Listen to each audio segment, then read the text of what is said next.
సర్వశక్తి గల దేవుడు మనల్ని ప్రేమించి మరొక సోమవారం చూసే భాగ్యాన్ని దేవాది దేవుడు మనకిచ్చారు.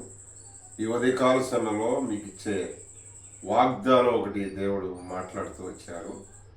మీరు కూడా బైబిల్ తీసి చదవండి. యోబు గ్రంథం 29వ అధ్యాయము 5వ వచనం. సర్వశక్తుడు ఇంకా నాకు తోడై ఉండెను, నా పిల్లలు నా చుట్టూ ఉండిరి.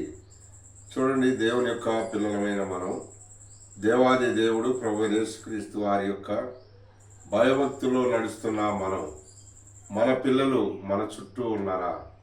ప్రార్థనా పరులుగా ఉన్నారా? దేవుని మాట వినేవారు ఉన్నారా? దేవునితో నడవటానికి ఇష్టపడుతున్నారా? చూడు, భక్తుడైన యోబు గారు ఏ రీతిగా మరి చేస్తున్నాడు. ఉదయకాల సమయంలో మీకు జ్ఞాపకం చేస్తూ ఉంటున్నాం. మొదటి అధ్యాయంలో చూస్తే అరుణోదయంలో లేచి తన పిల్లల కొరకు ఒక్కొక్కరి కొరకు దేవుని సన్నిధిలో అంగలార్చినట్టు, ప్రార్థన చేసినట్టు, రోదన చేసినట్టు మనకు కనపడతా ఉంటుంది. కనుకనే మన పితరులు ఏం చేశారో, మనం ఏం చేస్తున్నాం, ఏం చేయబోతున్నాం అన్నది మనం జ్ఞాపకం చేసుకోవాలి. ఎందుకంటే దేవుని యొక్క సన్నిధిలో నేనున్నాను, దేవునితో నేను మాట్లాడాను, దేవునితో నేను గడిపాను, దేవునికి నేను దగ్గరగా ఉన్నానంటే కాదు, కానీ నిన్ను నమ్మి దేవుడు నీకు పిల్లల్ని ఇచ్చారు.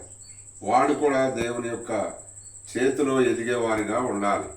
కనుక దాని మాట ఇక్కడ చెప్తున్న మాట ఏంటంటే, చూడండి, దేవుని యొక్క మాటకు దూరంగా ఎవరు ఉంటారో వాళ్ళు లోకానికి దగ్గరైపోతారు. కనుకనే సర్వశక్తి గల దేవుడు నిన్ను ప్రేమిస్తున్నాడు.